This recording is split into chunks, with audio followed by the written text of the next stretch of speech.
சிவபக்தர்கள் அனைவருக்கும் வணக்கம். இன்னைக்கு நம்ம பார்க்கக்கூடிய தலைப்பு சபல ஏகாதசியை பற்றி. ஏற்கனவே நிறைய ஏகாதசி வகைகள் பற்றி பார்த்துருக்கோம். பார்க்காதவங்க இந்த வீடியோவோட எண்ட் ஸ்க்ரீன்ல பிளேலிஸ்ட்ல ஏகாதசி அப்படின்ற தலைப்புல இருக்கும். உங்களுக்கு எப்போ நேரம் இருக்கோ அப்போ பாருங்க. விஷ்ணு பகவான் பற்றியும் நிறைய தகவல்கள் உங்களுக்காக காத்துட்டு இருக்கு. அதையும் நான் பின் பண்ணி வைக்கிறேன். சரி, பதிவுக்குள்ள போகலாம். சபலா ஏகாதசி விரத மகாத்மியத்தை மற்றவங்க சொல்லி கேட்கறதாலையும் இல்லைன்னா படிக்கிறதாலையும் ராஜசூய யாகம் செய்த பலன் நமக்கு கிடைக்கும். சபலா ஏகாதசி மார்கழி மாதம் டிசம்பர் இல்லைன்னா ஜனவரி தேய்பிறையில தோன்றுது.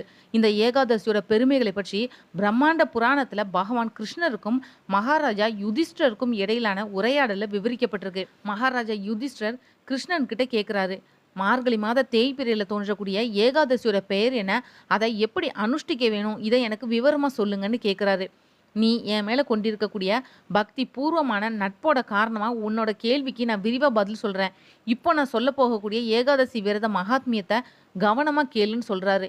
இந்த ஏகாதசி விரதம் பகவான் விஷ்ணுவுக்கு ரொம்பவே பிடித்தமானது. அதனால இந்த ஏகாதசி விரதத்தை கடைபிடிக்கிறது மூலமா விஷ்ணுவோட அருளை எளிதில் நம்ம அடையலாம். மார்கழி மாதம், அதாவது டிசம்பர்லேயோ இல்லைன்னா ஜனவரிலேயோ கிருஷ்ண பட்சத்தில் வரக்கூடிய இந்த ஏகாதசி சபலா ஏகாதசி அப்படின்ற பெயரில் அழைக்கப்படுது. அன்னைக்கு வழிபட வேண்டிய தெய்வம் பிரபு நாராயணர்.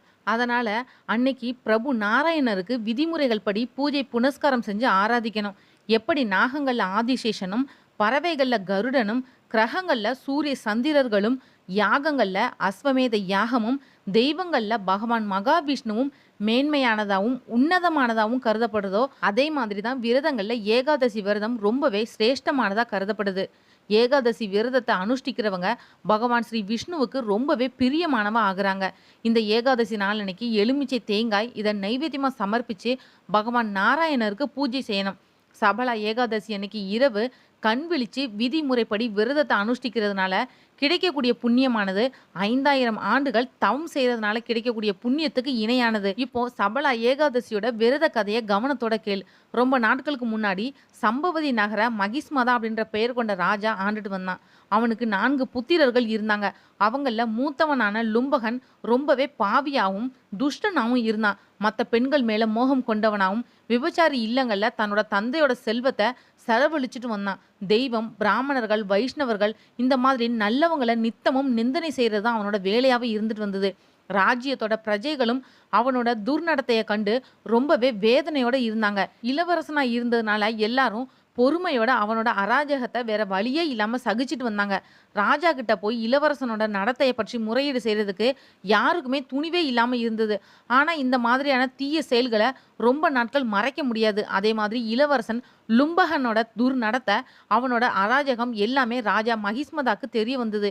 இதை தெரிஞ்சதும் ராஜா மகிஸ்மதா ரொம்பவே கோபமாகி தன்னோட மைந்தன் லும்பகனை தன்னோட நாட்டில இருந்து வெளியேற்றிட்டான். தந்தையே மகனை வெளியேற்றியதை பார்த்து எல்லாரும் அவனை ஒதுக்கி விலக்குனாங்க.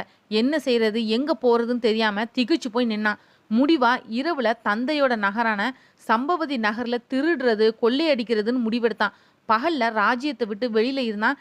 இரவுல நகருக்குள்ள போய் திருடுறது மற்றும் பிற தீய செயல்களையும் செஞ்சுட்டு வந்தான். இரவுல நாட்டோட பிரஜைகளை அடிச்சும் துன்புறுத்தியும் வந்தான். வனத்துல யாருக்குமே கெடுதல் செய்யாத சாதுவான பசு பிராணிகளை கொன்று சாப்பிட்டு வந்தான்.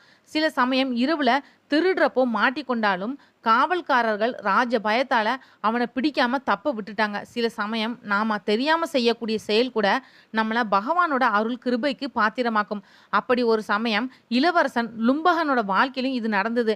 அவன் எந்த வனத்துல வசிச்சுட்டு வந்தானோ அது பகவானுக்கு ரொம்பவே பிரியமான வனம். அந்த வனத்துல ரொம்ப பழமையான ஒரு அரச மரம் இருந்தது. அந்த வனத்தை மக்கள் தெய்வங்களோட வசிப்பிடமாவே நினைச்சிட்டு வந்தாங்க.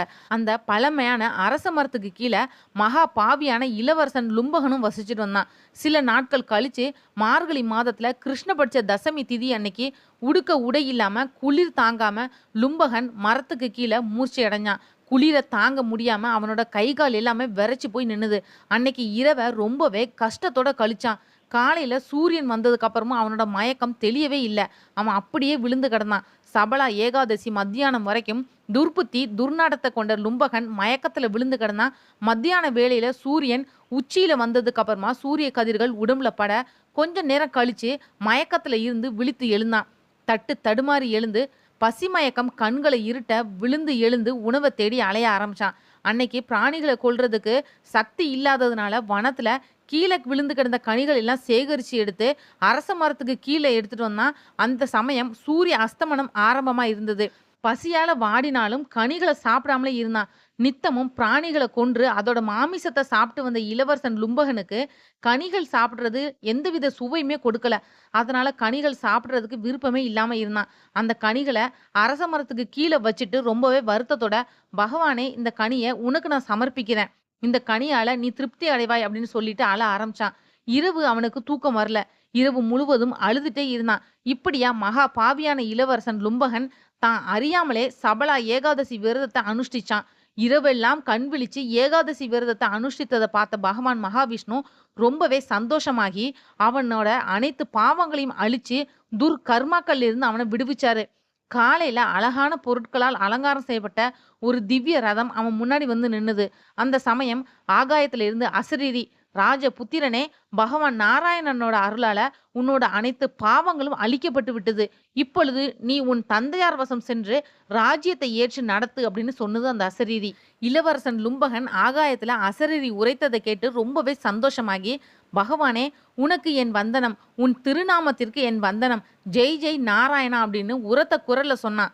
ரதத்துல இருந்த அழகிய பட்டாடைகள் எல்லாத்தையும் உடுத்திட்டு தன்னோட தந்தையாரையும் அடைஞ்சான். தன்னோட தந்தை கிட்ட அங்க நடந்த எல்லாத்தையும் ஒண்ணு விடாம சொன்னான். நடந்தது எல்லாத்தையும் கேட்டு சந்தோஷமான ராஜா மகிஸ்மதா இளவரசன் லும்பகன் கிட்ட ராஜ்யத்தை ஒப்படைச்சிட்டு வனப்பிரஸ்தம் போனாரு. இளவரசன் லும்பகன் ராஜ்யத்தை ரொம்பவே செம்மையா சாஸ்திரங்கள் சொன்ன வழியிலே ஆண்டுட்டு வந்தான். அவனோட மனைவி மற்றும் பிள்ளைகளும் பகவான் நாராயணனோட பரம பக்தர்களாவே மாறினாங்க. லும்பகனும் நல்ல ஆட்சி புரிந்து வனப்பிரஸ்தம் செய்யக்கூடிய வேலை வந்ததும் நாட்டை தன்னோட மகனோட கையில ஒப்படைச்சிட்டு வனவாசத்துக்கு போனான். அங்க நித்தமும் பஜனை, கீர்த்தனை, ஜபம்னு பகவத் தியானத்திலே கழிச்சான். முடிவுல பரம பதத்தையும் அடைஞ்சான். யார் ஒருத்தர் சிரத்தையோடையும் பக்தியுடனும் இந்த சபல ஏகாதசி விரதத்தை அனுஷ்டிக்கிறாங்களோ அவரோட அனைத்து பாவங்களும் அழிய பெறதோட முடிவுல முக்தியையும் அடைவாங்க. சபல ஏகாதசி விரத மகாத்மியத்தை மத்தவங்க சொல்லி கேட்கறதாலையும் இல்லைன்னா படிக்கிறதாலையும் ராஜசூய யாகம் செய்த பலன் கிடைக்கும்னு சொன்னாரு ஸ்ரீகிருஷ்ணர். இந்த வீடியோ உங்களுக்கு பிடிச்சிருந்தா மற்றவங்களுக்கு ஷேர் பண்ணி விடுங்க.